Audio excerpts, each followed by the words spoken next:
कठिन है, कठिन है। कुछ नहीं करना कठिन है कुछ करने की अपेक्षा से। अनादि से तो करते करते करते करते करते आए हैं, अब कुछ नहीं करने का भी तो पुरुषार्थ करो। कुछ नहीं करने का यानी आत्मा में लीन होने का समय है। कौन सी आत्मा? त्वम दर्शन ज्ञान मयो विशुद्ध। ये भानकर खलु यानी निश्चय से ये तेरी आत्मा ही ज्ञान दर्शनमयी है, उससे तू युक्त है, उससे तू विशुद्ध है। तो क्यों नहीं उसमें विशुद्धि में डूब रहा है? दूसरों की कमियों में, दूसरों की गलतियों में, दूसरों की अशुद्धि में डूब डूब कर तू अपने आप को अशुद्ध कर रहा है। अपनी विशुद्धि में डुबकी लगा, अपनी विशुद्धि में डुबकी लगा। कहीं बाहर तुम्हें विशुद्धि आत्मा नहीं मिलने वाली। ये ज्ञान दर्शन से युक्त जो तुम तेरी आत्मा है, तो उसमें ही तू विशुद्ध हो, शुद्ध हो। तभी तुम शुद्ध बुद्ध होगे जब तुम विशुद्ध होंगे। जब तक विशुद्धि नहीं है तब तक शुद्धि सिद्धि नहीं है। नहीं है, नहीं है। उन 5 लब्धियों में माँ विशुद्ध लब्धि शुद्धि लब्धि आती है। बिना विशुद्धि लब्धि के सम्यक दर्शन नहीं है, फिर सिद्ध शिला कैसे है? समझो। आत्मान आत्मान अवलोक्यमान। आत्मा से आत्मा को अवलोक करो। तेरा ही परमात्मा तेरे भीतर है। तेरे ही भीतर अनंत अनंत अनंत सुख, अनंत ज्ञान, अनंत दर्शन का पिंड आत्मा तेरे स्वयं के पास है। पर क्या करे, तुम्हें उसका भान नहीं है। भाग रहा है, दौड़ रहा है। कहाँ से आ रही है सुगंध, कहाँ से आ रही है सुगंध? खोजते खोजते पूरा जंगल छान मारा, पर कस्तूरी कहाँ थी? कस्तूरी कहाँ थी? खोजते खोजते पूरा जंगल छान लिया, मरने को आ गया, पर कस्तूरी नहीं मिल पाई उस हिरण को, क्योंकि वह कस्तूरी को खोज कहीं बाहर रहा था। थी कहाँ? स्वयं के नाभि में। ऐसे ही मैं सुख खोज रहा हूँ, कभी बेटे में, कभी भाई में, कभी पति में, कभी किसी में, कभी किसी में, पर सुख बाहर नहीं था, सुख तेरे भीतर था। तुम्हें बोध नहीं है, ज्ञान नहीं है। ज्ञान कर लो, विशुद्ध हो जाओ, एकाग्र चित्ता। जो तेरा यत्र तत्र दृष्टि करने का, समय बिताने का, टाइम पास करने की जो आदत हुई है, उसे छोड़कर एकाग्र चित्त हो जाओ। तू ही तेरा परमात्मा है। तेरे ही पास बहुत बहुत बहुत बड़ा खजाना है, वो ही काम आएगा, बाहर का नहीं आएगा। आएगा? प्रकाश चंद जी पूछा कल, बेटा भी आया है, मैं पूछ लूँ? क्यों भैया, 3.5 हाथ की जगह पापा के किसी प्रॉपर्टी में दे दोगे उनको जलाने के लिए? अभी मुझे नहीं चाहिए, मुझे 1 इंच भी जगह नहीं चाहिए। मैं अपने नाम की नहीं पूछ रहा हूँ। पापा को, पापा की जब भी 50 साल बाद मान लेना, जब मृत्यु होगी तो उनको जलाने के लिए 3.5 हाथ की जगह दे दोगे? अब विचार में पड़ गया प्रकाश सिंह जी। वो भी पहले तो तुरंत उसने हाँ कह दी, उसे लगा मैं मांग रहा हूँ, मुझे नहीं चाहिए। उनको दोगे? उनके नाम की लिखने से नहीं होगा। वो आप भी सोचोगे कि मैं तो जलाने तो वही ले जाऊंगा जहां सब जाते हैं, सोचोगे ना? कोई नहीं देगा, कोई नहीं देगा चंद्र जी। आपने भी 3-3 मकान बना के 3-3 बेटों को दे दिए, उनसे कहना एक आध के छतई पे जला दो। नहीं जलाएगा, नहीं जलाएगा। कितना ही घर को मरगटा कह देना, वो काम बनने वाला नहीं है पंडित जी। कहना भिन्न है, करना भिन्न है। प्रिंस बोलो ना, दोगे क्या, जलाओगे क्या? पापा कह रहे बगीचे में है जगह, सोच लियो। वो विचार कर रहा है बगीचे में तो है, पर बगीचा मरघटा क्यों बनाऊं? अगर पापा ही के पर्याय में जाएंगे तो कभी वो नहीं सोचेगा कि मैं उसमें को मरघटा बनाऊं। और पापा अगर निर्ग्रंथ मुनिराज बन के चले जाएंगे तो बढ़िया वहां पर समाधि स्थल बनवाओ। क्यों नहीं बनवाओगे? पर अंतर समझना, जब तक राग द्वेष के साथ जियोगे मरोगे, तब तक डंडे कंडे के साथ जलाएंगे। और वही राग द्वेष छोड़कर पीछे कमंडल धारण करके साधु बन के समाधि करोगे, तो वो क्या, समाज का हर व्यक्ति चाहेगा कि वहाँ नहीं, तुम यहाँ कर लो। अंतर समझना, समाधि करने के लिए बहुत बहुत बहुत बड़ी उन उपाधियों से पार होकर अपने आप को निहारने की आवश्यकता है। नहीं पहचान पा रहे हैं, हमारी दृष्टि कहीं घर में, कहीं मकान में, कहीं भूमि में, कहीं जमीन के टुकड़ों में उलझी है। ये कांच के टुकड़े हैं, मेरे भीतर जो हीरा था, मैं स्वयं करोड़पति था, भूल चुका हूं। एक बालक था, खूब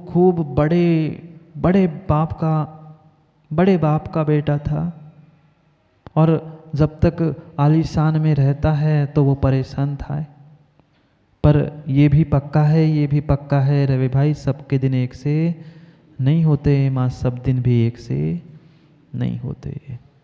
जब तक पुण्यात्मा होता है, जब तक पुण्य होता है, तब तक सब कुछ अच्छा होता हुआ दिखता है। और थोड़ा सा कुछ ऐसा विपरीत समय आता है कि तुरंत ही इधर का तखत उधर हो जाता है, सब पलट जाता है। अचानक कुछ ऐसी घटना घटी, इतनी विकट घटना उसके साथ घटी, किसी के साथ ना घटे। अचानक उसके माता पिता जो करोड़पति थे, अरबपति थे, किसी यात्रा के लिए बाहर गए थे और पता चला उस यात्रा से लौटते दोनों का एक्सीडेंट हो गया और दोनों ऑन द स्पॉट खत्म हो गई। बच्चा पढ़ाई के चक्कर में घर में नौकरों के साथ छोड़ के गए थे। अब पूरी इतनी बड़ी प्रॉपर्टी का कौन वारसदार, कौन हकदार? अकेला, इकलौता बेटा। माता पिता जो थे वे एक्सीडेंट में चले गए और वो इकलौता क्या करता। और जब दिन बदलते हैं तो मिलिंद भाई अपने भी पराये होते हैं। सुनाई थी उस दिन, हमदर्द तो हजारे होते हैं पर काम के तो चंद होते हैं, जरूरत पड़ने पर उनके दरवाजे भी बंद होते हैं। बिल्कुल यही स्थिति थी उसकी। जैसे ही पिता चले गए, जितने सगे संबंधी थे उन्होंने अपना अपना हक, किसी ने कुछ, किसी ने फैक्ट्री छीन ली, किसी ने कुछ नहीं। वो तो बेचारा नाबालिग था, 12-14 साल के उस किशोर को क्या पता। और जिसने कभी दुनिया देखी नहीं, दुनियादारी जानी नहीं है, वो क्या करता। सब उनके मित्रों ने, जितने उनसे जुड़े हुए लोग थे, हर कोई चाहता है मैं अपना उल्लू सीधा कर लूं। किसी ना कुछ बहाना बनाते हर किसी ने अपने अपने नाम का जो उसमें पार्टनरशिप थी, जो थी, सब लूट लाट के ले गए।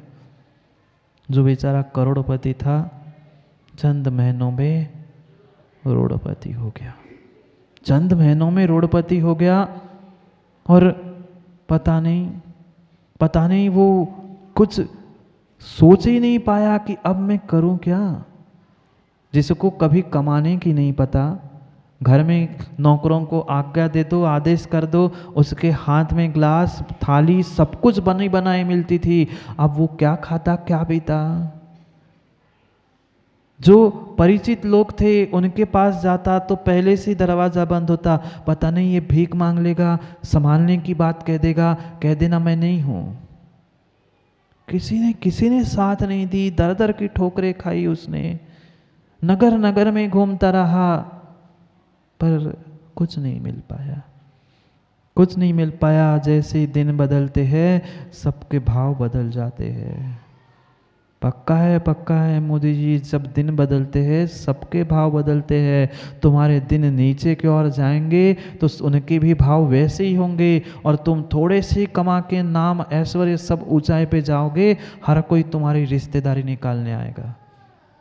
देख लेना, थोड़े ही दिन अच्छे होते हैं, पता नहीं कहाँ से ढूंढ ढांड के आपके पास आएंगे। बताएं मैं तुम्हारी मौसी के चाचा का, भैया का, काका का, हो गई रिश्तेदारी। जब दिन खराब थे तब कहाँ चले गए थे सब ने छोड़ दिया। बेचारा अनाथ लड़का रोते रोते रह गया।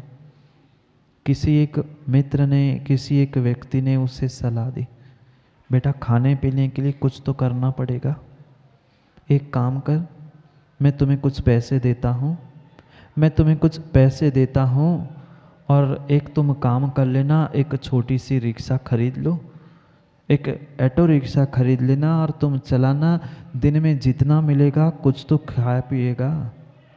मैं कर लूँ संयोग, पर बेटा मैं अकेला क्या कर सकता हूँ, मेरा भी घर, मेरे भी बेटे, मेरे भी बेटे की माँ है, उन सबके साथ में तुम्हें नहीं रख सकता, मुझे तो उस पर दया आ रही है, इसलिए मैं कह रहा हूँ ये पैसे ले ले चुपचाप और तो एक ऑटो रिक्शा खरीद ले।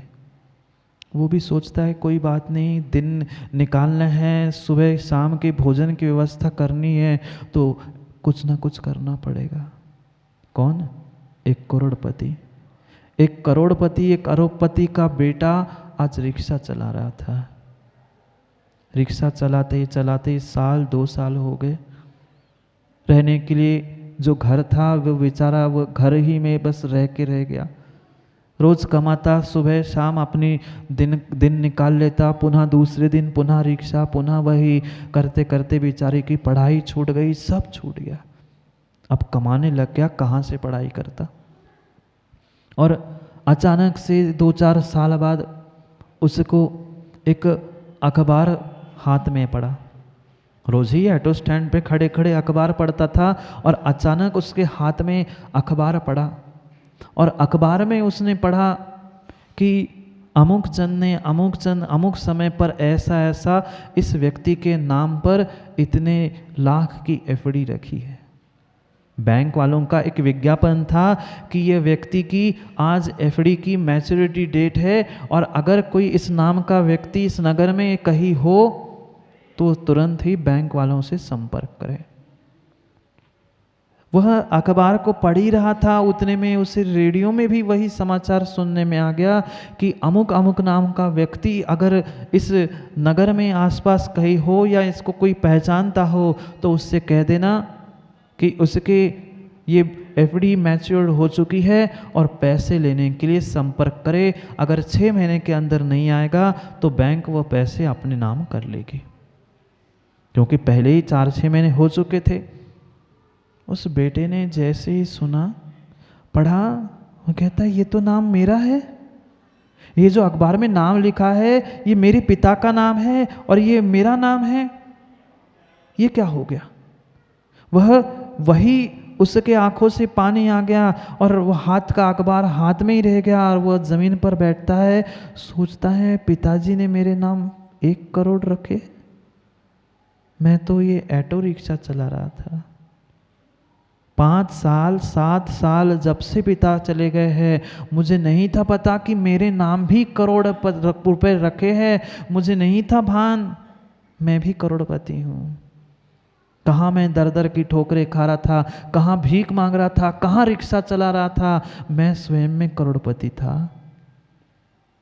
क्योंकि पिता ने बचपन में ही उसके नाम पर, जब वह बालिग होगा, 18 वर्ष का पूरा होगा, तब पिता ने कह के रखा था कि जब ये 18 वर्ष का पूरा होगा तब उसको यह प्रॉपर्टी उसके नाम पर पूर्ण हो जाए, ऐसी व्यवस्था उनने एफडी में बैंक में करके रखी थी। और उसी लिए भी विज्ञापन आया था। और जैसे ही उसने वह करोड़ रुपए मिल गए थे क्या, मिल गए थे क्या उत्तम चंद जी? करोड़ रुपए नहीं मिले थे, पर क्या करोड़पति नहीं था? करोड़पति करोड़पति करोड़पति रिक्शा चला रहा था, क्योंकि उसको अपने करोड़ों का भान नहीं था। जबकि उसके ही नाम के 1 करोड़ पिताजी ने रखे थे, पर उसे भान नहीं था, इसलिए बेचारा दर दर की ठोकरें खा रहा था, भीख मांग रहा था, रिक्शा चला रहा था। कौन था रिक्शा वाला? कोई दीनहीन नहीं था, कोई दीनहीन नहीं था, 1 करोड़पति रिक्शा चला रहा था। क्या करोड़पति कभी रिक्शा चलाता है? क्या रिक्शा चलाने वाला कभी करोड़पति होता है? पर वो करोड़पति भी था और रिक्शा भी चला रहा था। इसलिए रिक्शा चला रहा था कि उसको अपने करोड़ का भान नहीं था, बेचारा रोड पे पड़ा था। जिस दिन उसे करोड़ का भान हुआ, चक्रे जी क्या वो रिक्शा चलाएगा? अगर आपको पता चल जाए कि करोड़ों मिलने वाले हैं, उस दिन से व्यक्ति सोचेगा मुझे मिलना ही है, मैं क्यों करूं। उस बालक, अनाथ बालक को भी जैसी सूचना मिली कि करोड़ों मेरे नाम के हैं, वो मैं ही हूँ जिसका नाम बार बार अखबारों में और उस रेडियो में सुनाई दे रहा है, वो कभी रिक्शा नहीं चलाएगा। क्या रिक्शा को बेचने के लिए जाएगा? नहीं, छोड़ दी रिक्शा उसने वहीं पर और दौड़ के पहुंच गया बैंक में और ले आया अपने करोड़ों और पुनः अपना काम शुरू करके करोड़ों के अरब रुपए कर बैठा। कौन रिक्शा वाला? चंद्रे जी। कौन रिक्शा वाला? ये सभी रिक्शा वाले बैठे हैं, ये सभी रिक्शा वाले बैठे हैं। स्वयं में करोड़पति है, स्वयं में परमात्मा शक्ति है, स्वयं परमात्मा है, पर दूसरों के आगे विषयों के कारण भीख मांग रहे हैं। करोड़पति से कम नहीं हो मोदी जी, करोड़पति से कम नहीं हो। वह जैसे रिक्शा वाला करोड़पति था, ऐसे ही तुम भी करोड़पति क्या, अरबपति क्या, जिसकी कोई संख्या नहीं है, ऐसे परमात्मा शक्ति से, दिव्य शक्ति से तुम युक्त हो। पर पहचानो तो। अमित गति स्वामी भी कह रहे हैं, त्वम दर्शन ज्ञानम मह्यो विशुद्धा। अरे तू ही दर्शन ज्ञान सुख अनंत वीर्य सबसे युक्त है। तू स्वयं में करोड़पति है, क्यों रिक्शा चला रहा है, क्यों दुकान, क्यों भीख मांग रहा है? मत बनो विकारी, मत बनो। तुम अपने ही भीतर अपनी शक्ति को पहचान लो।